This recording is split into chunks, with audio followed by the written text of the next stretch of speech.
Legend of the Great Sage. Chapter 361. Ru Xin menghela napas dalam-dalam. Pria yang baik. Li Qingshan kembali ke Pulau Kludwisep dan melihat Little N duduk di teras. Dia tersenyum. Ada apa? Kamu tidak dihukum. N kecil berkata, dia tidak bisa mengendalikanku. Aku bisa merasakan dia sedikit takut padaku.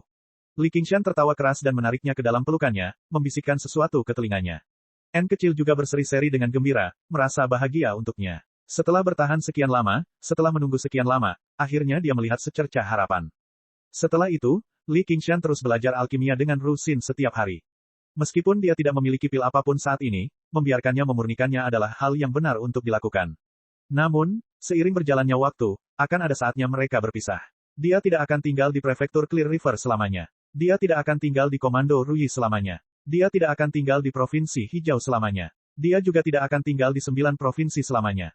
Suatu sore, sebelum Li Qingshan bisa mencari Ru Xin datang mengetuk pintunya. Dia memberinya beberapa pil sebelum tersenyum. Saya akan berkultivasi terpencil. Li Qingshan berkata, saya harap Anda beruntung. Kamu juga. Setelah Ru Xin pergi, Li Qingshan mengangkat kepalanya. Awan samar melayang di langit biru. Hatinya dipenuhi dengan sedikit kegembiraan. Ini juga waktunya untuk berangkat. Li Qingshan pergi ke Pulau Anasravana untuk memanggil N kecil. Qian Rongzi sebenarnya juga ada di sana. Dia berjongkok di sampingnya dan mengatakan sesuatu pada Little N. Ketika dia melihat Li Qingshan, dia berdiri dan tersenyum. Anda telah mendengar. Li Qingshan bertanya, apa? Qian Rongzi berkata, wakil ketua Sekte Wei telah mendirikan sebuah yayasan. Li Qingshan hampir melupakan orang ini. Terakhir kali dia bertarung dengan Wei Zongyuan hampir 2 tahun lalu. Setelah itu, dia menghabiskan sebagian besar waktunya di 100 aliran pemikiran. Ditambah dengan reputasinya yang meningkat, Wei Zongyuan secara kasar memahaminya. Dengan budidaya pelatihan ki lapisan ke-10. Dia tidak bisa melakukan apapun pada Li Qingshan, jadi dia sangat damai. Dia sudah sangat tua, namun dia berhasil membangun fondasinya. Qian Rongzi berkata, saya tidak tahu. Dikatakan bahwa dia entah bagaimana memperoleh 2 pil sejati dan untungnya berhasil membangun fondasinya. Petik 2. Li Qingshan segera memahami bahwa kedua pil asli ini mungkin berasal dari 20 pil aslinya. Dia tidak tahu apakah harus tertawa atau menangis. Perubahan yang terjadi di dunia sungguh tidak dapat diprediksi. Qian Rongzi tersenyum dan berkata, orang tua itu tidak akan membiarkan kita pergi. Bagaimana kalau kita bergandengan tangan lagi? Aku bisa memberimu kesempatan untuk menyerang. Petik 2. Li Qingshan berkata, kamu. Petik 2. Qian Rongzi melihat ke kiri dan ke kanan. Melihat tidak ada orang di sekitarnya, dia mengulurkan tangannya. Ular kecil yang cantik itu merayap keluar dari lengan bajunya dan merangkak di telapak tangannya. Tiba-tiba, dia mengangkat kepalanya. Separuh tubuhnya berubah dari tato menjadi tubuh fisik. Li Qingshan mengerti. Tanpa persiapan apapun, bahkan seorang penggarap yayasan pendirian pun harus menerima pukulan. Selama dia bisa mendapatkan momen ini. Jika Li Qingshan dan Little N bergandengan tangan, bahkan seorang penggarap yayasan pendirian akan dibunuh tanpa ragu-ragu. Kamu bisa memisahkannya dari tubuhmu. Mustahil. Itu sudah menyatu denganku. Lagi pula, untuk apa aku memisahkannya? Lihat, betapa indahnya itu. Qian Rongzi dengan lembut membelai kepala ular kecil itu, seperti seorang ibu yang menghibur anaknya. Li Qingshan berpikir sejenak, lalu mengangguk setuju. Dia akan keluar dan mencari tempat untuk mengambil langkah terakhir, melampaui kesengsaraan surgawi, dan menjadi jenderal iblis. Jika lelaki tua itu mengincarnya dan menghancurkannya pada saat kritis, itu akan merepotkan. Mereka yang menyerang lebih dulu mendapat keuntungan, mereka yang menyerang belakangan mendapat keuntungan. Di bawah malam tanpa batas, Wei Zongyuan berdiri dengan bangga di puncak gunung. Angin gunung mengacak-acak jubahnya saat dia memandang ke pegunungan. Hatinya dipenuhi dengan sentimen yang luhur. Ki spiritual dunia terus-menerus beresonansi dengannya. Dia belum pernah merasa senyaman ini sebelumnya. Banyak kenangan terlintas di kepalanya. Tiba-tiba, dia berhenti di wajah mudanya dan menggertakkan giginya. Li Qingshan, aku akan membalas rasa sakit dan penghinaan yang kau berikan padaku 10 kali lipat, 100 kali lipat. Namun, betapapun beraninya dia tidak akan pernah cukup berani untuk menerobos ke dalam 100 aliran pemikiran untuk meminta seseorang. Itu berarti bunuh diri. Namun, dia telah memerintahkan orang-orang untuk mengawasi pergerakan Li Qingshan. Begitu dia meninggalkan 100 aliran pemikiran, dia akan segera menangkapnya. Tanpa bukti apapun, tidak ada yang bisa melakukan apapun padanya. Namun, itu bukanlah hal pertama yang harus dia lakukan saat ini. Dia berangkat dan tiba di atas prefektur Clear River dalam sekejap mata, mendarat tepat di depan pintu masuk. Di bawah tatapan semua orang, dia berjalan masuk ke dalam gedung seperti seorang raja yang kembali, sangat sombong. Gedung itu masih terang benderang seperti siang hari. Wei Zongyuan menatap ke langit dan melangkah masuk. Di mata orang-orang biasa, mereka hanya menganggap pria ini sangat menakjubkan, seperti dewa yang turun ke dunia fana. Namun, semua pembudidaya menghela nafas dengan takjub. Ini jelas merupakan penggarap yayasan pendirian. Para murid sekolah bergegas untuk memberi selamat kepadanya. Masing-masing dari mereka menyukainya, sementara mereka yang berasal dari faksi Wei Zongyuan ditiduri dengan gembira. Wei Zongyuan melambaikan tangannya. Sekolah punya urusan keluarga yang harus diselesaikan, jadi gedung akan ditutup hari ini. Semuanya, silakan kembali. Para murid sekte tersebut segera mulai membersihkan area tersebut. Perintah mereka seperti gunung, dan perkataan mereka adalah hukum. Bagi praktisi Qi, para penggarap yayasan pendirian adalah eksistensi yang tak tergoyahkan. Setiap murid sekte tahu bahwa langit sekte akan berubah hari ini. Wei Zongyuan memimpin para murid langsung ke lantai atas gedung. Begonia saat ini berdiri di taman di lantai paling atas, menatap pemandangan malam kota yang indah sambil berpikir. Dia mendengar gangguan di belakangnya dan tiba-tiba menoleh ke belakang. Matanya bertemu dengan mata Wei Zongyuan. Keduanya sedikit terkejut sebelum mengalami serangkaian perubahan. Yang satu sangat khawatir, sementara yang lain diliputi kegembiraan. Wei Zongyuan mengamati Begonia dengan rakus. Dia tidak lagi merasa takut. Dia berfantasi tentang kenikmatan menekan wanita yang menyuruhnya berkeliling dan melakukan apapun yang dia inginkan padanya. Dia mengambil satu langkah ke depan dan menggenggam tangannya. Master Sekte Qiyu, saya telah mengalami kesengsaraan surgawi dan mencapai pendirian yayasan. Menurut peraturan sekolah, saya berharap Master Sekte dapat menikah dengan saya sesegera mungkin sehingga kami dapat menjadi mitra kultivasi dan memahami kekayaan dari Yin dan Yang bersama-sama. Begonia melambaikan tangannya dengan agak lelah. Kalian semua diberhentikan. Gengsinya masih ada, jadi bagaimana mungkin murid sekolah berani tidak menaatinya? Yang mereka lakukan hanyalah melihat Wei Zongyuan. Kalian semua bisa pergi dan menunggu. Wei Zongyuan mengangkat tangannya. Dia tidak takut Begonia akan berselisih dengannya. Meskipun dia telah membangun fondasinya selama bertahun-tahun, dia masih dalam tahap awal.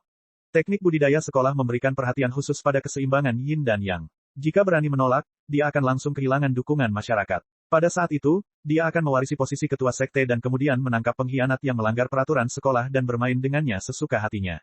Kerumunan itu bubar, hanya menyisakan mereka berdua di atap. Wei Zongyuan mengerutkan kening. Siapa lagi? Murid Qian Rongzi menyapa wakil guru sekte Wei. Qian Rongzi berjalan keluar dari semak-semak di sampingnya. Wei Zongyuan berkata, bukankah aku sudah mengeluarkanmu dari sekte? Saya menerimanya sebagai murid lagi. Ekspresi Begonia dingin dan arogan. Ekspresi Wei Zongyuan berubah dan pupil matanya menyusut. Dia menatap Qian Rongzi sampai seluruh tubuhnya bergetar. Tapi sekarang bukan waktunya untuk mempedulikan hal ini. Dia maju selangkah dan bertanya pada Begonia, apa pendapat Master Sekte? Begonia ragu-ragu. Dia melihat kembali ke arah 100 aliran pemikiran di malam hari. Orang yang ditunggunya juga sedang dalam meditasi pintu tertutup. Wei Zongyuan melangkah maju dan meraih tangan Begonia. Hari ini, kamu harus setuju apakah kamu mau atau tidak. Ekspresi Begonia berubah. Wajah Wei Zongyuan dipenuhi dengan senyuman mengerikan. Energi spiritual hitam dan putih bertabrakan dengan keras, namun tidak ada kekuatan yang dilepaskan. Sebaliknya, mereka saling melebur. Menggunakan yang untuk menundukkan Yin, Wei Zongyuan sedikit lebih unggul. Saat dia hendak meraih pergelangan tangan Begonia, Qian Rongzi, yang setia kepada tuannya, berdiri di depan Begonia dan berteriak, Wakil Master Sekte Wei, tolong jangan lakukan ini. Wei Zongyuan langsung menamparnya, mendaratkannya di wajah Qian Rongzi. Tiba-tiba, seluruh kekuatannya lenyap, tanpa satu suara pun. Ular neraka itu merangkak ke wajah Qian Rongzi dan menggigit tangan Wei Zongyuan. Wei Zongyuan membuka mulutnya lebar-lebar dan matanya melotot. Itu adalah rasa sakit yang luar biasa yang datang dari lubuk jiwanya. Dalam sekejap, sosok Li Qingshan muncul di belakang Wei Zongyuan. Dia menekankan tangannya ke punggung Wei Zongyuan dan ratusan pedang Qi melonjak masuk. N kecil memegang pedang panjang Vajra dan menebas kepala Wei Zongyuan. Tangan Begonia mengulurkan dua jari dan menusuk ke arah mata Wei Zongyuan. Wei Zongyuan dengan paksa menekan rasa sakit dan mengedarkan energi spiritualnya. Dia ingin melancarkan serangan balik yang putus asa, tapi sudah terlambat. Pedang Qi bertabrakan secara horizontal. Tanpa perlindungan energi spiritual, organ dalam Wei Zongyuan hancur berkeping-keping. Pedang Vajra membelah bagian atas tengkoraknya. Pedang Qi dan niat pedang menembus kakinya. Dua jari ramping tidak hanya menembus matanya, tapi juga menembus otaknya dan bergerak dengan keras. Pada akhirnya, dia mendengar Qian Rongzi berkata, Wakil Master Sekte Wei, mengapa kamu menyentuh wajahku? Kemudian, dia kehilangan kesadaran di tengah rasa sakit dan kengganan. Tubuh Wei Zongyuan jatuh ke tanah dengan suara keras. Seorang penggarap yayasan bangunan yang bermartabat telah menjadi mayat dalam sekejap. Li Qingshan segera mengumpulkan jenazahnya. Bagi Little N, jenazah seorang penggarap Foundation Building setara dengan pil obat ekstra besar. Manfaatnya bukanlah sesuatu yang bisa dibandingkan dengan mayat manusia. 100 kantong harta karun Wei Zongyuan secara alami jatuh ke tangannya. Begonia masih sedikit linglung. Dia tidak berani percaya bahwa Wei Zongyuan telah mati begitu saja. Dia mati dengan begitu mudahnya. Hari itu, ketika Qian Rongzi mendatanginya dan berkata bahwa dia bisa membantunya membunuh Wei Zongyuan, yang berada di ranah Foundation Building, secara diam-diam, dia masih tidak mempercayainya. Sekalipun 3 penggarap yayasan bangunan bekerja sama untuk membunuh seorang penggarap yayasan bangunan, itu tidak akan semudah itu, apalagi seorang praktisi Qi kecil. Tapi kebenaran ada di depan matanya. Bahkan jika dia tidak bergerak, mereka bertiga masih bisa membunuh Wei Zongyuan. 3 praktisi Qi telah membunuh seorang penggarap yayasan. Tuan, saya berhasil. Qian Rongzi membungkuk pada Begonia, tapi tidak ada kesetiaan di matanya. Harus dikatakan bahwa insiden dengan Sekte Teratai Putih telah mengganggu banyak rencananya. Bukan berarti Begonia itu idiot. Bagaimana mungkin dia tidak menyadari bahwa Qian Rongzi sama sekali tidak berada di bawah kendalinya dengan Qian Rongzi bertindak sebagai agen ganda. Ketundukan dia di masa lalu hanyalah sebuah akting. Begitu banyak yang mengajarinya berbagai metode budidaya sekte tanpa khawatir, memperlakukannya sebagai boneka yang patuh. Namun, saat itu, Qian Rongzi sudah menjalin hubungan dengan Gu Yanying. Dia ingin membantu Gu Yanying menyelesaikan rencananya. Bahkan jika Begonia sangat marah, dia takut akan balas dendam, atau dia akan diperlakukan sebagai bagian dari Sekte Teratai Putih, yang akan menyebabkan kehancuran seluruh sektenya. Dia bahkan tidak bisa menyebutkan soal usahanya menggunakan pesona untuk mengendalikan penjaga Hawkwolf. Setelah itu, keduanya tidak pernah bertemu lagi. Hal ini berlanjut hingga beberapa hari yang lalu, ketika Qian Rongzi tiba-tiba berkunjung, mengatakan bahwa dia dapat membantunya menghilangkan masalah besar. Chapter 362. Qiu Haitang mengeluarkan 2 pil roh sejati dan meletakkannya di tangan Qian Rongzi. Ini adalah hadiah yang dia sepakati sejak awal. Dia melirik Li Qingshan dan menahan keinginan untuk membungkamnya. Li Qingshan menyerahkan semua barang tidak berguna yang berhubungan dengan pintu di dalam kantong 100 harta karunnya kepada Qian Rongzi. Dia tidak menyangka Begonia akan menjadi bagian dari rencana ini. Qian Rongzi, bagaimanapun, mengatakan bahwa ini adalah rencana yang sangat mudah. Lagi pula, mereka berurusan dengan seorang penggarap Foundation Building, dan tidak ada yang bisa menjamin seberapa efektif Hell Viper miliknya. Jika serangannya meleset, serangan balik yang akan dia derita akan sangat mengerikan. Jika dia tidak memiliki setidaknya 80% peluang untuk menang, dia pasti tidak akan mempertaruhkan nyawanya.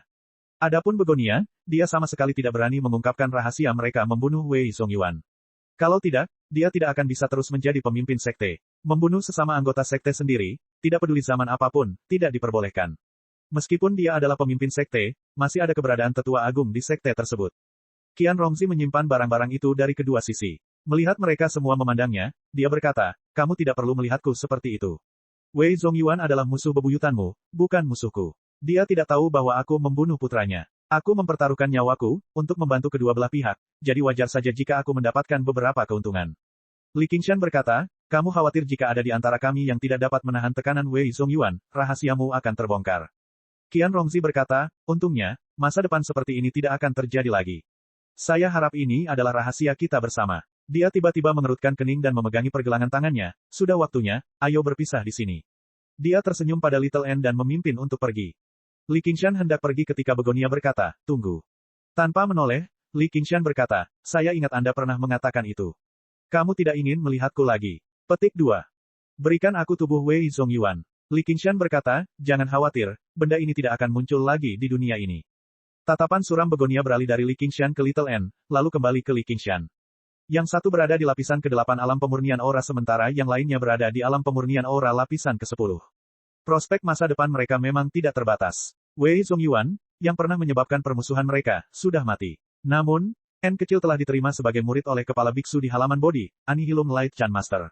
Pada dasarnya tidak ada seorang pun di seluruh komando Rui yang cukup berani untuk menyentuhnya lagi. Semua kontradiksi hilang. Begonia tersenyum dan berkata, sering-seringlah datang ke sini di masa depan. Mungkin kamu harus memanggilku kakak ipar di masa depan. Petik 2. Li Qingshan tertawa tanpa sadar. Kamu yakin sekali. Begonia tersenyum. Dia begitu yakin bisa menggulingkan suatu bangsa. Dengan sosok anggun dan kultivasi terbaik, pria mana yang tidak tergerak olehnya. Semoga hari itu tiba, kata Li Qingshan. Menurutnya, Hua Sengzan pasti belum menyerah pada Gu Yanying. Sebaliknya, dia menjadi sangat gelisah. Keinginan Master Sekte Qiu ini mungkin akan sia-sia. Melihat Li Qingshan pergi di atas awan, Begonia menggoyangkan pinggulnya dan berjalan ke bawah. Dia memberitahu murid-muridnya bahwa wakil ketua Sekte Wei telah diyakinkan olehnya dan telah pergi untuk melakukan perjalanan dan berkultivasi. Tanpa bukti apapun, tidak ada yang bisa meragukannya. Tidak ada yang berani meragukannya. Banyak tamu yang baru saja diusir. Begitu dia berbalik, dia melihat pintu terbuka sekali lagi. Dia menghela nafas dalam. Wakil ketua Sekte Wei pasti datang dengan tergesa-gesa dan pergi dengan tergesa-gesa. Di mana dia berkultivasi? Apakah dia bersiap menghadapi kesengsaraan? Li Qingshan mempertimbangkan pertanyaan ini dengan sangat hati-hati. Pada akhirnya, dia memilih untuk mengunjungi kembali tempat ini. Di tebing yang tingginya beberapa puluh meter, seekor naga giok berlari turun, terjun ke kolam yang dalam. Meski saat itu musim dingin dan airnya kering, gemuruhnya menggelegar, dan air memercik kemana-mana. Itu benar. Disinilah Oxen membawa Li Qingshan untuk berkultivasi. Di sanalah Little N pertama kali mempelajari jalan tulang putih dan kecantikan luar biasa. Itu juga tempat dia bertemu Suanyu secara kebetulan. Berbagai kenangan melayang di benaknya seperti asap. Li Qingshan tertawa keras dan terjun lebih dulu ke dalam kolam. Karena tempat ini adalah bagian dari pegunungan tanpa batas, maka tidak berpenghuni. Juga, karena letaknya dekat dengan dunia manusia, tidak ada binatang iblis di sana. Pada saat yang sama, tempat itu sangat terpencil, menjadikannya tempat terbaik untuk bercocok tanam. Bersama Little N, mereka sampai di gua di belakang air terjun. Ketika mereka melihat semuanya sama, mereka berdua merasakan keakraban. Sepertinya kita harus tinggal di sini sebentar, kata Li Qingshan. Sebelum keluar kali ini, dia telah menerima banyak misi acak untuk menghindari kecurigaan jika dia tidak kembali untuk waktu yang lama. N kecil mengangguk dan berkata, baiklah. Namun, dia memutuskan bahwa dia akan bekerja keras untuk mengejar jejaknya. Li Qingshan duduk bersila dan mengeluarkan pil yang diberikan Rusin padanya. Seperti yang dia minta, semuanya adalah pil bermutu tinggi. Bahkan ada 2 pil akumulasi kebajikan di antara pil-pil itu. Li Qingshan langsung mengeluarkan pil akumulasi kebajikan dan meminumnya. Kemudian, dia menutup matanya dan mencerna serta menyerapnya. Sementara itu, N kecil duduk di dekat pintu masuk gua dan mengawasinya. Hari-hari berlalu satu demi satu. Air dari air terjun semakin deras. Itu pertanda salju musim dingin sudah mencair. Li Qingshan terus-menerus mengonsumsi pil. Dia sudah mengkonsumsi 3 pil akumulasi kebajikan, tapi dia masih jauh dari langkah terakhir. Meski hanya selangkah, namun terkadang terasa begitu jauh hingga tak mampu dijangkaunya. Namun, dia bukannya tidak sabar. Dia dengan sabar membiarkan waktu berlalu. Salju musim dingin mencair dan pepohonan bertunas. Pada hari tertentu, pada saat tertentu, dia tiba-tiba membuka matanya. Ada pancaran kegembiraan di matanya. Sinar cahaya yang sudah lama dinantikannya akhirnya turun dari langit. Dia merasa seolah-olah telah melewati batas tertentu dan melangkah ke dunia lain. Di saat yang sama, dia merasakan bahaya besar mendekat. Dia hanya punya waktu untuk berkata kepada Little N, pergi. Sebelum kilat putih menyala menelannya. Busur listrik setebal ular air memantulkan Little N. Gua itu telah berubah menjadi lautan petir. Sambaran petir terjalin dan merayap seperti makhluk hidup, mengeluarkan auman keras yang terdengar seperti auman harimau dan naga. Boom, boom, boom, boom, boom. Kesengsaraan petir tidak turun dari langit seperti yang dia bayangkan. Sebaliknya, ia melonjak dari segala arah, melewati bebatuan tebal dan bawah tanah dan mengelilingi Li Qingshan sepenuhnya dalam satu saat. Itu sangat cepat sehingga dia tidak punya waktu untuk bereaksi sama sekali. Pada saat itu, Li Qingshan bahkan merasa seolah-olah dialah yang melepaskan petir tersebut, dan sumber petir tersebut adalah inti daemon penyu roh di tubuhnya. Petir menembus cangkang mendalam milik penyu roh, iblis kerbau menempa kulitnya, daging, darah, dan tulangnya. Bahkan menusuk jiwanya. Li Qingshan telah melakukan kesalahan besar. Daemon biasa akan mengeluarkan inti daemonnya dan menjauhkannya dari tubuh mereka saat mereka menjalani kesengsaraan. Justru karena budidaya inti daemon telah melewati batas dunia yang tak terlihat maka ia akan memanggil petir. Mengapa ada orang yang menjalani kesengsaraan sambil memegang inti daemon di dalam tubuhnya? Namun, Li Qingshan tidak mengetahui hal ini. Tidak ada buku manusia yang mencatat bagaimana daemon menjalani kesengsaraannya, dan Jenderal Daemon tidak pernah memberitahunya tentang hal ini. Dia memang punya satu di sisinya, tapi Millipede selalu menjadi orang yang bodoh. Mengapa dia berpikir untuk memberitahunya tentang hal ini? Batuan di dalam gua semuanya mengkristal oleh energi panas sebelum pecah dan mengembun lagi karena panas. Mereka terus-menerus hancur dan mengembun lagi. Rasa sakit yang luar biasa. Merobek rasa sakit, seolah-olah dia dicabik-cabik sedikit demi sedikit. Penyu roh menekan lautan. Li Qingshan berteriak. Inti daemon bersinar dengan cincin cahaya biru, menstabilkan pikiran, jiwa, dan tubuhnya. Li Qingshan berdiri, dan tubuhnya membengkak dengan cepat. Ketika dia bergegas keluar dari gua, tingginya sudah 20 atau 30 meter. Dia telah sepenuhnya berubah menjadi Dasmon, dan dia masih terus bertambah besar. Raungannya meredam petir saat dia mengayunkan tangannya, seolah dia sedang bertarung melawan musuh yang tak terlihat. Air kolam dan air terjun dalam sekejap berubah menjadi kabut, bergulung dan berputar seperti awan tebal. Itu mendarat di tanah, dan sosok yang mengesankan dapat dilihat di tengah-tengah kilatan petir yang terus-menerus. Sepertinya waktu berlalu, namun kenyataannya, itu hanya sesaat. Hilangnya petir sama cepat dan misteriusnya dengan kedatangannya, tanpa peringatan apapun. Qingshan, wajah Little N penuh kekhawatiran. Dia maju selangkah dan memanggil namanya. Dia hampir pingsan ketika mendengar panggilan ini dan terbangun. Kabut putih yang menyelimuti sekeliling seperti handuk putih berisi air yang telah dipelintir oleh seseorang. Hujan deras mengguyur, membasahi rambut merahnya. Ketinggian air di kolam yang mengering terus meningkat. Dia melihat ke bawah dan melihat sosok buram di permukaan air. Ketika dia melihat dirinya di dalam air, dia mengungkapkan ekspresi terkejut. Apakah ini aku? Xiao An bergegas ke dalam kabut dan melihat di mana dia berada dengan sekali pandang. Dia berhenti dan terkejut. Berisik sekali. Dia dengan santai meraih langit, dan kabut yang memenuhi langit berubah menjadi air dan kembali ke kolam yang dalam. Ia tidak terendam air, melainkan melayang dan berdiri dari air. Dia melambaikan tangannya, dan permukaan air menjadi rata. Ibarat cermin, Terpantul jelas langit biru dan awan putih, serta penampilannya. Rambut merah menyalanya menutupi punggungnya, dan tubuhnya seperti karya seorang pematung. Setiap garis akan dipoles dengan cermat, menghadirkan rasio emas paling sempurna, keseimbangan antara kekuatan dan keindahan. Jika ini tidak cukup untuk mengejutkan Li Qingshan, ketika dia melihat wajahnya terpantul di air, dia langsung tercengang. Dia telah melihat banyak pria tampan di masa lalu, seperti Wo Chengshan dan Han Ti, namun ketampanan wajahnya tidak kalah dengan mereka. Bahkan mungkin melampaui mereka. Jika dia bisa mengabaikan dua tanduk sapi melengkung yang menonjol dari kepalanya, dia bisa menjadi pria idaman setiap wanita. Li Qingshan tiba-tiba mengerti bahwa seperti inilah dia setelah mengambil bentuk manusia. Dia menyentuh wajahnya dan tersenyum. Jadi kesengsaraan surgawi juga mempunyai efek kosmetik. Dia berpikir tentang bagaimana semua hewan dan burung menjadi cukup rapi setelah menjalani kesengsaraan surgawi. Dia sudah menjadi 70 hingga 80% manusia, tapi dia langsung menjadi pria tampan. N kecil juga tersenyum. Dia bertanya, bagaimana perasaanmu? Tentu saja, luar biasa. Li Qingshan meraung, mengagetkan sekawanan besar burung. Dia tertawa keras, memperlihatkan gigi taringnya yang tajam. Dia sebenarnya tampak agak jahat. Kekuatan melonjak ke seluruh tubuhnya tanpa henti, membuatnya tergoda untuk mencari lawan yang kuat dan bertarung habis-habisan sekarang juga. Ketiga tetua, Fu Qingjin, lawan yang awalnya berada di luar jangkauannya tiba-tiba ditarik lebih dekat dengannya. Setelah sekian lama bertahan, akhirnya tiba saatnya mengungkit masa lalu lagi. Chapter 363. Permukaan airnya setenang cermin. Bahkan air terjun yang deras pun tak mampu menimbulkan satu riak pun. Li Qingshan menundukkan kepalanya, dan bayangannya di air tiba-tiba tersenyum padanya. Itu bahkan lebih tak terkendali daripada senyuman di wajahnya. Dia membungkuk dan mengulurkan tangannya. Saat ujung jarinya menyentuh permukaan air, riak menyebar ke segala arah tanpa henti. Dari tengah hingga pinggir kolam, mereka tidak menyebar sama sekali. Inti Daemon penyuruh terus berkedip. Daemon Qi yang melonjak terus meningkat, terus-menerus terkuras. Jumlahnya hampir habis seluruhnya. Hal ini juga menarik perhatian Little N. Di tengah riak, dua tangan, satu asli dan satu palsu, saling berpegangan. Sebuah tangan terulur keluar dari air, diikuti oleh pergelangan tangan, lengan, dan wajah tampan yang serupa. Tetesan air seperti mutiara menetes ke bawah. Li Qingshan menyeret dirinya yang lain keluar dari cermin di dalam air sedikit demi sedikit. Penampilan mereka sama persis, tanpa perbedaan sedikit pun. N kecil sedikit terkejut. Matanya bisa melihat yang asli dan yang palsu, tapi dia tidak bisa melihat yang palsu sama sekali. Sepertinya dia adalah saudara kembar Li Qingshan. Kemampuan bawaan, gambar cermin air. Ini adalah nama yang diberikan Li Qingshan. Rasanya seperti mengambil sekuntum bunga dari cermin dan mengambil bulan dari air. Itu juga dikenal sebagai teknik cloning. Ada yang disebut klon air di antara teknik air, tetapi sebenarnya hanya dikondensasi dari air.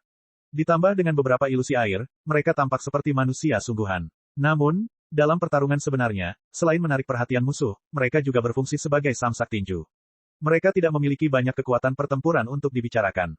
Adapun gambar cermin air ini, tampak palsu namun nyata, dan sepenuhnya berada di bawah kendali Li Qingshan. Li Qingshan merasa pikirannya terbelah menjadi dua. Dia saat ini memandang dunia dari dua sudut pandang berbeda. Perasaan melihat penampilannya sendiri agak aneh.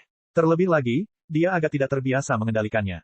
Di mata Little N, itu bahkan lebih aneh lagi. Kedua Li Qingshan berdiri berhadap-hadapan dan mengulurkan tangan untuk menyentuh wajah mereka sendiri pada saat yang sama, seolah-olah mereka sedang melihat ke cermin. Li Qingshan mengangkat tangannya. Setiap barisnya begitu nyata sehingga dia bahkan bisa merasakan detak jantungnya dan aliran darahnya. Ini bukanlah boneka yang terbuat dari air atau tanah liat, tapi tiruan asli. Dikatakan bahwa seseorang tidak dapat mengurus dua hal sekaligus. Sekarang, dapat dikatakan bahwa dia memiliki teknik doppelganger, namun dia lebih suka menyebutnya sebagai bayangan cermin. Namun, bukanlah tugas yang mudah untuk memisahkan bayangan cermin dari bodi utamanya. Dia tidak bisa menahan diri untuk mengendalikannya seolah-olah itu adalah tubuhnya sendiri, maju atau mundur bersama. N kecil menutup mulutnya dan mencibir. Dia sama sekali tidak terlihat seperti Jenderal Daemon. Ketika Li Qingshan memelototinya, dia mengangkat kepalanya dan balas menatapnya. Li Qingshan tidak punya pilihan selain menutup matanya. Dia mencoba merasakan sensasi menggambar lingkaran dengan tangan kirinya dan persegi dengan tangan kanannya.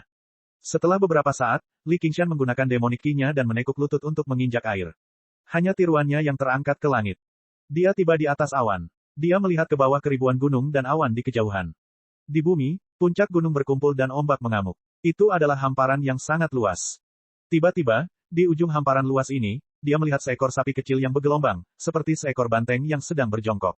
Di samping banteng yang berjongkok itu ada sebuah desa kecil yang tenang. Banyak orang bekerja di dekat desa. Begitu damai dan sunyi seperti lukisan kecil. Tiba-tiba hal itu membangkitkan semua ingatan Li Qingshan. Jadi kampung halamannya tidak jauh. Untuk sesaat, dia melupakan sulitnya hidup di bawah atap orang lain, melupakan rasa sakit karena kelaparan dan kedinginan. Mungkin ingatannya telah memperindah segalanya, atau mungkin dia sudah melepaskan hal-hal tersebut. Dalam hatinya, hanya ada seorang anak kecil yang memainkan seruling penggembala, menunggangi seekor lembu besar, dan berjalan perlahan di jalan pegunungan. Benar, itulah satu-satunya kekayaannya. Dia tiba-tiba mempunyai pemikiran yang kuat. Dia ingin kembali dan melihat tetangga lamanya. Namun, dia segera menghilangkan pemikiran tersebut. Tidak perlu mengubur tulang seseorang di ladang Murbei. Ini adalah janji yang dia buat untuk dirinya sendiri. Tidak ada sesuatu pun yang membuatnya enggan untuk berpisah di sana. Jika ada sesuatu yang tidak bisa dia tinggalkan, satu ada di tanah, satu di klan Bai, satu lagi di langit. Dia menatap ke langit dan tersenyum. Perasaan kebebasan yang tiada taraf sangat tercermin dalam hati di lapangan. Di tanah, Li Qingshan berjalan keluar dari kolam yang dalam dan mendekati N kecil. Dia setengah berlutut dan memeluk satu-satunya yang berbagi kebahagiaannya, pendukung abadi, erat-erat dalam pelukannya. N kecil, kamu lihat. Saya menjadi sangat kuat. Mulai sekarang, tidak ada lagi yang bisa menindas kita dengan santai. Laozi pasti akan membuat mereka semua membayar harganya. Petik 2. N kecil merasa Li Qingshan saat ini agak berbeda. Ini bukanlah perubahan pada penampilannya, tetapi pada temperamennya. Dibandingkan dengan wujud manusianya, dia selalu memiliki kesombongan yang tak terkendali dalam wujud iblisnya. Dia menyukainya seperti ini, sebab, saat ini, dia selalu terlihat sedikit lebih bahagia. Tapi tidak peduli siapa dia tetaplah Li Qingshan-nya. Seorang Li Qingshan menginjak tanah dan memeluk orang yang paling penting baginya. Li Qingshan yang lain terbang ke langit biru dan merentangkan tangannya ke arah langit. Saya ingin kebebasan. Saya ingin kebebasan untuk melakukan apapun yang saya inginkan. Saya ingin kebebasan tanpa batas. 9 provinsi, saya datang. 9 surga, tunggu aku. Bisakah kamu menungguku sebentar? N kecil memiringkan kepalanya dan tersenyum. Li Qingshan dengan keras mencium pipinya, selama itu diperlukan. Sejak hari itu dan seterusnya, Little N memasuki kondisi meditasi. Li Qingshan meninggalkan bayangan cermin untuk melindunginya di kolam yang dalam. Tubuh aslinya berkeliaran. Dia bahkan mendapatkan kembali identitasnya sebagai Li Qingshan dan pergi menyelesaikan beberapa misi. Wajahnya diekspos sehingga tidak ada yang curiga dia menghilang. Setelah eksperimennya, dia memiliki pemahaman yang lebih konkret tentang berbagai kemampuan doppelganger-nya. Keberadaan doppelganger tidak akan terpengaruh oleh kembalinya tubuh aslinya ke bentuk manusia. Namun, aura iblis dari tubuh aslinya terus menghilang. Pemeliharaannya dapat dilakukan dengan bermeditasi dan berkomunikasi dengan aura spiritual langit dan bumi. Namun jika terjadi pertarungan yang intens, mungkin tidak akan bertahan terlalu lama. Dan untuk menciptakan doppelganger, dia perlu menghabiskan seluruh kekuatan iblisnya sekaligus dan memiliki 30% kekuatan tempur tubuh aslinya. Jangan meremehkan kekuatan pertempuran 30% ini. Karena 3 kekuatan supernatural besar yang ditinggalkan oleh Brother Ox, kekuatan, kecepatan, dan aura iblisnya jauh melampaui Jenderal Daemon biasa. Kekuatan pertempuran secara keseluruhan bahkan lebih mengejutkan. Menurut perkiraannya, para doppelgangernya tidak akan terlalu kesulitan menghadapi para penggarap yayasan pendirian seperti Begonia yang tidak pandai bertarung. Dan, berdasarkan pengalaman masa lalunya, efek dari kemampuan bawaan ini akan meningkat seiring dengan peningkatan budidayanya. Jika dia bisa mengeluarkan lebih banyak lagi doppelganger dari air, apa efeknya? Setelah menyelesaikan misi lain dan mendapatkan beberapa mayat, Li Qingshan menggunakan cermin gaib untuk menyembunyikan dirinya dan kembali ke tepi pegunungan tanpa batas. N kecil masih belum keluar dari pengasingan.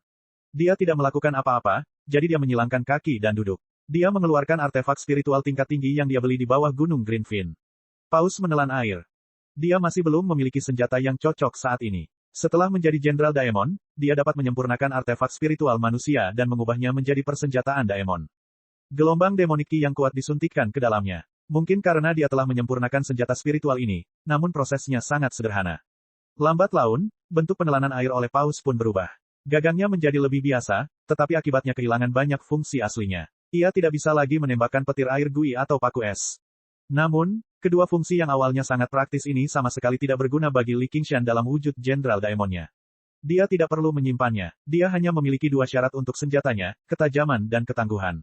Meskipun Li Qingshan hanyalah seorang pemula dalam seni penempaan artefak, dia menggunakan kendalinya yang kuat terhadap air untuk memaksa sejumlah besar energi spiritual air ke dalam penelanan air oleh Paus. Gagangnya mengeluarkan bilah inci demi inci. Beberapa jam kemudian, Li Qingshan mengangkat pedang di tangannya dengan puas. Bilahnya yang sempit dan tajam bersinar dengan cahaya pelangi di bawah sinar matahari. Berdiri di depan kolam yang dingin, dia mengayunkan tangannya dengan santai, dan air terjun di depannya terbelah menjadi 2. Dia tidak bisa menahan tawa. Jika seseorang ada di sini, mereka akan melihat seorang pria telanjang berdiri di tepi tebing dengan bilah es yang sangat indah di bahunya. Dia tersenyum dengan cara yang flamboyan. Ya, Li Qingshan tidak mengenakan pakaian apapun. Dia benar-benar telanjang. Setelah bertransformasi menjadi Jenderal Daemon, dia merasa mengenakan pakaian tidak terlalu nyaman. Dia dilahirkan seperti ini, jadi tidak perlu pakaian untuk menutupi dirinya. Oleh karena itu, setiap kali dia berubah menjadi Jenderal Daemon, dia akan melepas pakaiannya dan berjalan telanjang. Saat ini, bau darah tercium. Bau darah manusia diiringi dengan suara lembut pembunuhan. Li Qingshan segera melihat ke belakang. Pandangannya melewati lapisan pepohonan. Meskipun dia berada jauh dari pegunungan dan tidak dapat melihat situasi sebenarnya, hal itu tetap menggugah rasa ingin tahu Li Qingshan. Dengan sekejap, dia menghilang dari tempatnya berada. Setelah melewati beberapa gunung, dia melihat sebuah desa kecil yang sangat familiar. Lebih tepatnya, itu adalah sebuah desa. Ini juga merupakan tempat tua, tempat tinggal para pemburu, desa Drown Range. Baru pada saat itulah Li Qingshan ingat bahwa tempat dia bercocok tanam sebenarnya lebih dekat dengan desa Drown Range, yang berada jauh di dalam pegunungan luas. Namun, pada saat itu, terdapat gunung-gunung besar yang menghalangi, dan jalur pegunungan terjal serta sulit untuk dilalui. Itu sebabnya rasanya begitu jauh.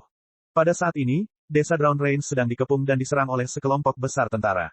Ada beberapa ahli di antara mereka. Jika bukan karena perlindungan tembok tinggi dan keunggulan busur dan anak panah, desa tersebut pasti sudah ditembus. Huang Binghu berdiri di atas menara penjaga, memegang busur besar di tangannya.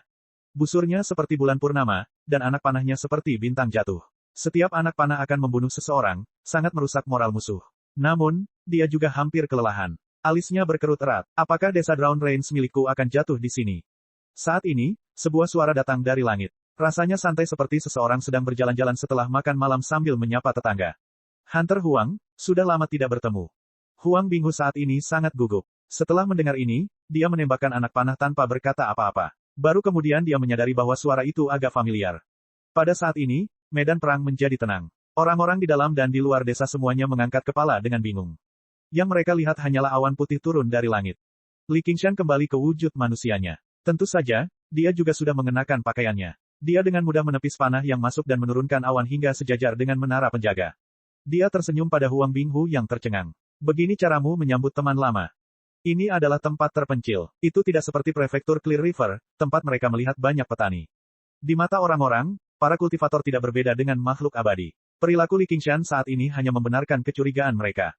Kakakmu adalah King San. Chapter 364. Li Qingshan tersenyum. Apa, ini baru beberapa tahun, dan kamu tidak mengenaliku lagi. Huang Binghu benar-benar merasa sangat sulit untuk menghubungkan, abadi, yang menunggangi awan ini dengan anak petani itu. Dia lebih berpengetahuan daripada orang biasa, tapi dia belum pernah melihat seseorang yang bisa terbang seperti ini. Baru 2 atau 3 tahun berlalu sejak terakhir kali mereka bertemu, namun sosok aslinya yang tinggi telah terungkap sepenuhnya. Bahunya lebar dan lengannya panjang, dan tubuhnya gagah. Hanya duduk di atas awan memberikan tekanan yang tidak terlihat. Meskipun garis wajahnya tidak banyak berubah, keseluruhan sikapnya seperti orang yang sama sekali berbeda. Di luar desa, banyak tentara yang melemparkan senjatanya dan membungkuk padanya. Meskipun sebagian besar pemburu di desa dapat mengenali Li Qingshan, mereka masih kesulitan mempercayai mata mereka. Li Qingshan melirik tuan-tuan yang tertegun di luar desa dan bertanya, apa yang terjadi? Huang Binghu tersenyum pahit dan meletakkan busurnya. Dia menceritakan keseluruhan ceritanya. Ternyata, seorang hakim distrik baru telah dikirim segera setelah Ye Dachuan pergi. Kali ini, dia bukanlah seseorang yang memiliki koneksi seperti Ye Dachuan, tapi seorang sarjana dari akademi. Hanya dalam 1 atau 2 tahun, dia mengelola distrik Qingyang menjadi sebuah blok yang kokoh, menjadi tiran lokal. Desa Drown Range merupakan kekuatan keras kepala dari zaman lama, sekaligus nama mencolok yang menantang wibawa pemerintah kabupaten, sehingga menjadi pertahanan yang diatur secara ketat. Huang Binghu melihat bagaimana Li Qingshan tidak bersikap seperti seorang kultivator dan tahu bahwa niatnya tidak berubah, jadi dia memohon, Qingshan, kamu harus membantuku kali ini. Kamu adalah setengah anggota desa Drown Range. Baru pada saat itulah Li Qingshan mengingat hal ini. Dia tersenyum. Dulu, saat aku memasuki desa Drown Range, rasanya seperti memasuki sarang harimau. Kamu bisa dianggap sebagai master kelas 1 sekarang, jadi kenapa kamu masih di desa ini? Aku ingat saat kamu bilang ingin jalan-jalan lagi. Petik 2. Meskipun Huang Binghu masih disebut Sickly Tiger sekarang, wajahnya cerah. Dia sangat bersemangat. Jelas sekali, alkohol ginseng memainkan peran penting. Dia mengembangkan kekuatan batinnya dengan rajin dan telah mencapai tingkat master kelas 1. Huang Binghu melirik kembali ke desa. Hakim distrik yang baru terlalu sombong. Bagaimana aku bisa pergi begitu saja? Petik 2. Li Qingshan menepuk pundaknya. Apakah kamu punya anggur? Wajah Huang Binghu berbinar, dan dia berbalik ke istana dan berteriak, bawakan anggurnya. Sebotol anggur disajikan, dan keduanya minum di menara pengawal. Benar saja, tidak butuh waktu lama sebelum hakim daerah yang baru menerima berita tersebut dan bergegas datang. Dia tidak menunggang kuda atau duduk di kursi sedan, tapi menggunakan skill ringannya untuk melayang.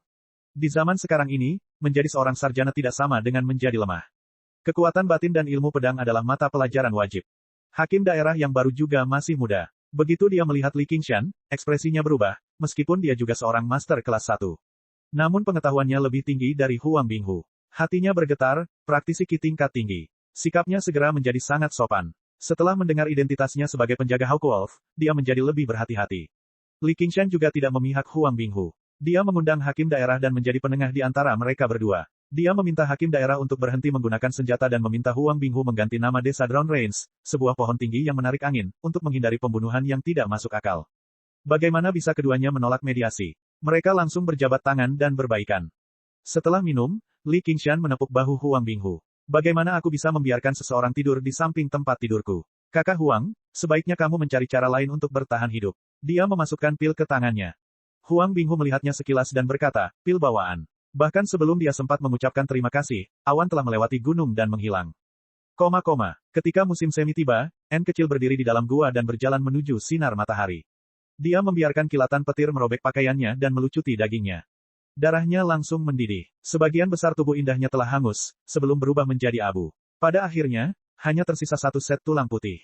Dia berjalan sangat lambat, tapi dia tidak berhenti sama sekali. Bahkan kesengsaraan surgawi yang mengerikan tidak mampu membuatnya goyah. Itu karena dia menunggunya di luar. Dia tidak bisa ditinggalkan olehnya. Dia ingin bersamanya selamanya. Dengan sikap keras kepala ini, dia akhirnya berhasil keluar dari gua. Li Qingshan saat ini berdiri di permukaan air, mengangkat kepalanya untuk mengamati bentuk awan.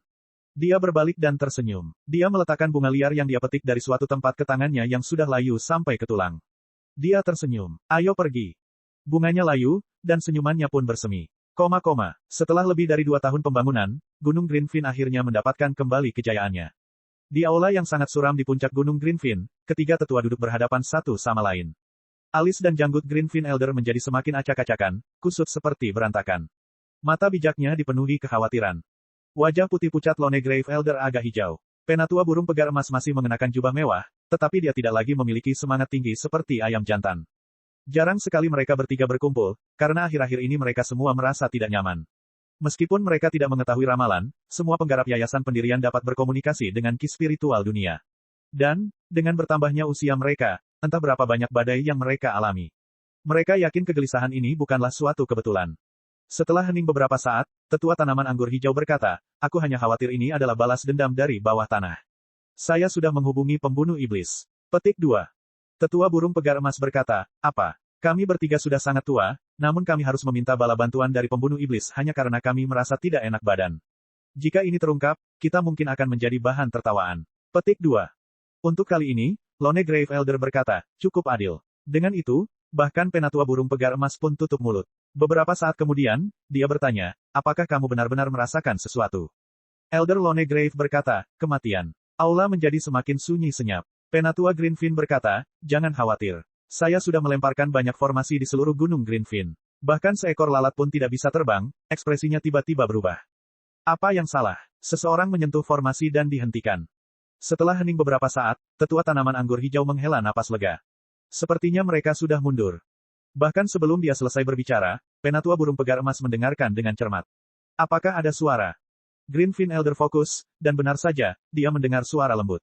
Itu bukanlah jeritan burung, juga bukan jeritan serangga. Mereka bertiga merasakan sekeliling, tetapi mereka tidak dapat menemukan asal-usul suara tersebut. Namun, suaranya jelas semakin keras. Debu di tanah melonjak kegirangan, dan teh hijau tua di cangkir teh beriak lembut.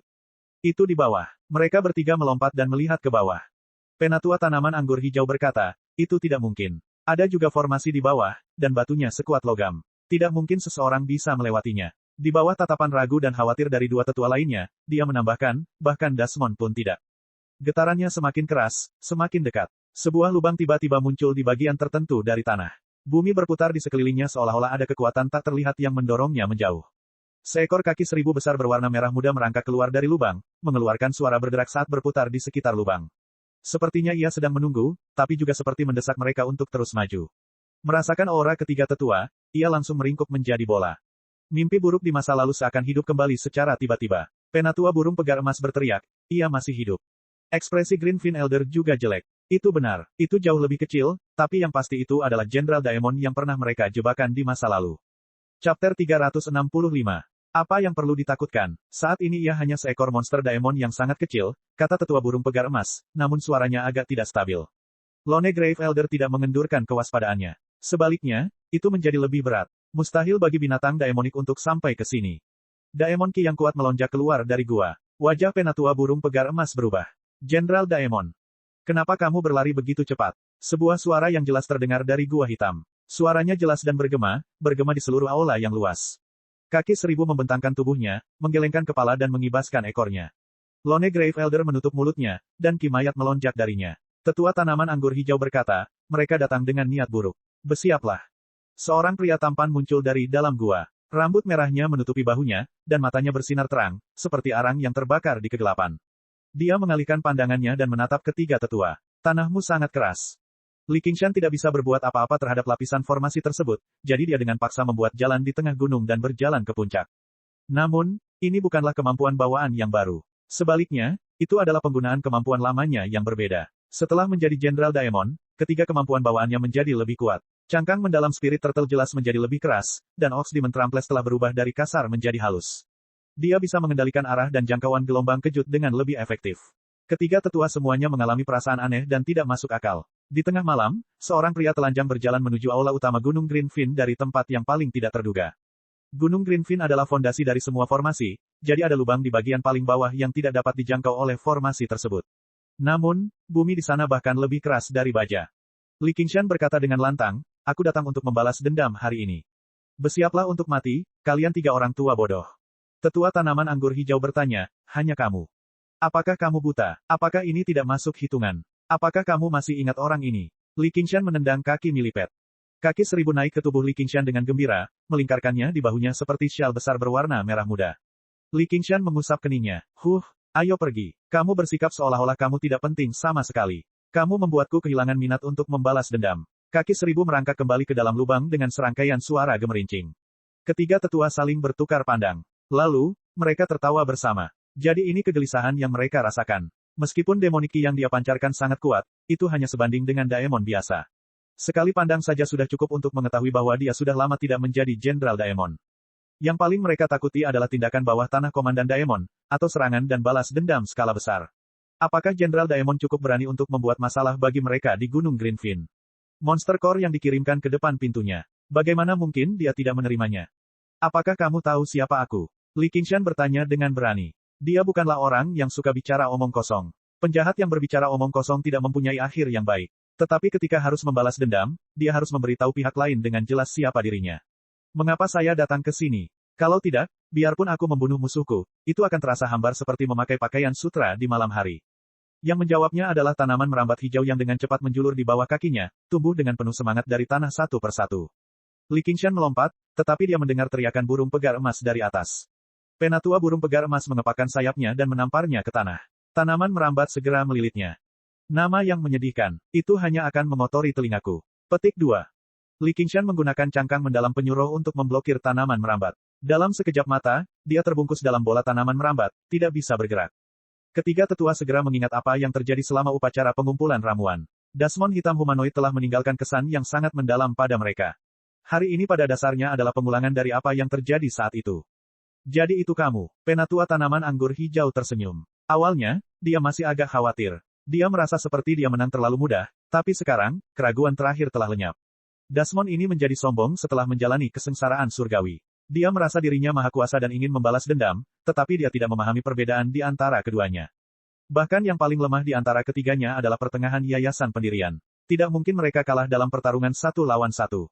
Pada saat ini, Lone Grave Elder bahkan belum melakukan apapun. Dia hanya menonton dengan dingin dari satu sisi. Li Qingshan berteriak, itu tidak mungkin. Bagaimana aku bisa kalah dari kalian manusia? Aku akan meledakkan inti daemonku dan menyeretmu ke bawah bersamaku. Petik 2. Ketiga tetua itu segera menjadi gugup. Kekuatan milipet yang meledakkan inti dasmonnya masih segar dalam ingatan mereka. Tetua burung pegar emas mau tak mau harus mundur, namun tetua kuburan tunggal memanggil Jenderal Mayat Perunggu kuno untuk menghadangnya. Li Qingshan tampak seperti bom yang bisa meledak kapan saja. Tunggu, jika kamu menyerahkan inti daemonmu, kami akan mengampuni nyawamu, kata tetua tanaman anggur hijau dengan tergesa-gesa. Itu tidak mungkin. Semua manusia adalah pembohong yang licik. Aku tidak akan pernah mempercayaimu. Li Qingshan melepaskan Daemon Ki yang kuat seolah-olah dia akan meledakkan inti daemonnya kapan saja. Penatua Greenfin tahu bahwa dia sedikit bimbang. Dia berkata dengan sabar, kami tidak akan berbohong kepadamu. Bagaimana dengan ini? Aku akan membubarkan tanaman merambat terlebih dahulu untuk menunjukkan ketulusanku dan membiarkanmu kembali ke gua. Pada saat yang sama, dia bertukar pandang dengan Elder Lone Grave dan Golden Vision Elder. Selama daemon bodoh ini memberikan celah sedikit pun, mereka akan menyerang bersama dan membunuhnya. Jika mereka melaporkan hal ini kepada pembunuh iblis, mereka mungkin akan diberi hadiah secara terpisah.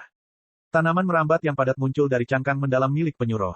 Yang mengejutkan ketiga tetua itu, Li Qingshan berbalik dan keluar dari aula. Hentikan dia. Penatua tanaman anggur hijau mengeluarkan tongkat yang terbuat dari tanaman merambat hijau dan mengarahkannya ke Li Qingshan. Tanaman merambat muncul dari tanah, bergoyang dan berputar seperti setan. Li Qingshan berhenti dan melompat dengan lembut, melewati tanaman merambat yang hampir melingkari pergelangan kakinya. Kemudian dia berbalik dengan cepat, terus-menerus mengubah arah tanpa pola apapun, meninggalkan jalur tanaman merambat di belakangnya. Pintu masuknya tepat di depannya. Jenderal mayat perunggu kuno turun dari atas dengan ki mayat yang melonjak. Dengan ledakan, ia menghantam pintu masuk dan merentangkan tangannya saat ia menerjang ke arah Li Qingshan. Li Qingshan ingin mundur, tapi dia sudah dikelilingi tanaman merambat. Melihat ke atas, cakar burung pegar emas itu menyapu ke bawah. Kamu masih ingin pergi? Lone Grave Elder mengulurkan jarinya dan menembakkan seberkas cahaya hitam pekat. Ia melewati celah tanaman merambat dan menyerang Li Qingshan dengan akurat. Tubuh Li Qingshan melemah. Cakar burung pegar emas telah menekannya. Cahaya keemasan yang cemerlang menerangi aula yang suram. Dia menyipitkan matanya, dan yang dia lihat hanyalah paruh tajam yang mematuk dengan kejam. Saat penatua tanaman anggur hijau tersenyum lega, rasa bahaya yang dia rasakan selama beberapa hari terakhir tiba-tiba meningkat hingga mencapai batasnya. Diam-diam, bilah es yang panjang dan sempit menembus tubuhnya dari belakang. Semua manusia adalah pembohong yang licik. Li Qingshan tersenyum sambil mencengkeram gagang pedangnya, memperlihatkan giginya yang tajam. Bahkan seekor singa pun akan menggunakan kekuatan penuhnya untuk menangkap seekor kelinci. Dengan kepribadian Li Qingshan, bagaimana dia bisa menjadi ceroboh hanya karena dia telah mengalami kesengsaraan surgawi dan memandang rendah tiga penggarap yayasan pendirian. Sejak awal, dia berencana melancarkan serangan diam-diam. Awalnya, dia ingin membunuh ketiga tetua satu persatu, tapi dia tidak pernah menyangka mereka akan berkumpul. Terlebih lagi, karena formasinya, serangan diam-diam gagal. Jika tidak ada peluang, maka dia akan menciptakan peluang. Li Qingshan pertama kali menggunakan bayangan cerminnya untuk mengganggu musuh sebelum tiba-tiba melancarkan serangan diam-diam untuk membunuh orang yang paling merepotkan, Green Fin Elder. Penatua tanaman anggur hijau menundukkan kepalanya dan melihat ke arah pedangnya sebelum berbalik untuk melihat ke arah Li Qingshan. Ketidakpercayaan memenuhi wajahnya. Tepat ketika dia mencoba mengedarkan ki spiritualnya, bilahnya berputar dan terayun ke belakang Li Qingshan. Itu meninggalkan seberkas cahaya di udara, menusuk mata Elder Lone Grave dan Golden Vision Elder. Pohon anggur hijau. Bilahnya yang panjang dan sempit menimbulkan hembusan angin kencang, menyapu sekeliling. Seberkas cahaya tertangkap di dalamnya. Entah itu pilar besar yang menopang aula atau tanaman merambat yang tak terhitung jumlahnya, semuanya terpotong dalam satu pukulan. Tubuh Green Fin Elder sudah terbelah dua, jatuh ke tanah. Beraninya kamu? Wajah mati orang tua kuburan kesepian itu juga menunjukkan ekspresi terkejut. Namun, sebelum dia bisa menyelesaikan kata-katanya, wajah tampan yang jahat itu muncul tepat di depannya dan memotongnya dengan senyuman. Beraninya aku. Hati Lone Grave Elder merosot ke titik terendah. Senyuman itu dipenuhi dengan bau kematian yang familiar. Meskipun penampilan mereka persis sama, kekuatan mereka sangat berbeda. Orang di depannya ternyata sangat kuat. Dia tidak memiliki kekuatan yang seharusnya dimiliki oleh Jenderal Daemon yang baru saja mengalami kesengsaraan surgawi. Bilah es tidak berhenti sama sekali. Dengan tangan kanan Li Qingshan sebagai pusatnya, itu membentuk setengah lingkaran yang indah. Mayat Ki meletus. Elder Lone Grave meraung dengan marah. Ki mayat hitam menyembur keluar dari lengan bajunya saat dia mundur ke tepi aula. Dia menundukkan kepalanya karena terkejut dan melihat luka di dadanya. Bilahnya telah memotong ki mayat pelindungnya dengan mudah. Jika bukan karena kekuatan dari letusan ki mayat, dia pasti sudah mengikuti jejak tetua tanaman anggur hijau. Gumpalan ki mayat yang sehitam rawa tidak menyebar. Ketika ia bersentuhan dengan salah satu pilar, rasanya seperti seekor binatang tak kasat mata menggigitnya. Sebuah celah segera muncul. Dengan suara gemuruh yang hebat, bagian atas pilar itu roboh bersama sepotong atap. Bahkan sebelum mencapai tanah, ia telah dicairkan oleh ki mayat. Bahkan benda mati pun seperti itu. Jika makhluk hidup bersentuhan dengannya, mereka mungkin akan menjadi genangan air dalam sekejap mata. Sambil menangis, burung pegar emas membentangkan sayapnya dan menembakkan beberapa ratus bulu, yang berubah menjadi beberapa ratus garis cahaya keemasan yang menusuk ki mayat. Ada kilatan cahaya seputih salju, dan ki mayat terbelah menjadi dua. Li Qingshan muncul dengan bilah esnya dan tersenyum pada Lone Grave Elder. Reaksi yang bagus. Secercah cahaya bulan menyinari dirinya, menyepuhnya dengan kilau biru keperakan. Wajahnya yang tampan dan tubuhnya yang sempurna tidak lagi tampak seperti makhluk hidup, melainkan lebih seperti patung dewa legendaris. Dari awal sampai akhir, dia tidak mengeluarkan Daemon Ki sama sekali. Lentera menerangi Gunung Green Fin. Banyak murid muncul dari tempat tinggal mereka dan menatap aula di puncak gunung. Apa yang terjadi? Ayo kita lihat. Yu Sukuang menguap. Ini sudah larut malam. Ada apa sekarang? Beberapa ratus garis cahaya keemasan melesat dari tanah, menusuk ke arah Li Qingshan. Burung pegar emas menukik ke bawah. Lone Grave, Kenapa kamu tidak bekerja sama denganku dan membunuh Desmond ini? Dengan serangkaian suara yang cepat dan tajam, Li Qingshan mengayunkan bilah esnya, menciptakan roda bilah yang mendarat di setiap bulu dengan sangat presisi. Bulu-bulu itu terbang lebih cepat daripada saat mereka datang. Angin yang menyertainya seperti bilah dan kapak besar yang tak terhitung jumlahnya, berayun melalui aula dengan ganas, menghancurkan segala sesuatu yang menghalanginya. Li Qingshan mengangkat kepalanya dan melihat cakar ayam itu. Dia tidak mengelak, juga tidak memblokir. Dia hanya melayangkan pukulan. Para murid Gunung Greenfin melihat beberapa ratus garis cahaya keemasan keluar dari aula dalam garis lurus. Seekor burung pegar emas menabrak atap dan terlempar. Cahaya keemasannya telah meredup, dan bentuknya mengerikan. Cek cek cek cek cek. Rakan-rakan kultivator sekalian, sebelum retret, sila terus berkultivasi untuk jurus subscribe, like, share dan komentar agar sekte ini terus berkembang pesat.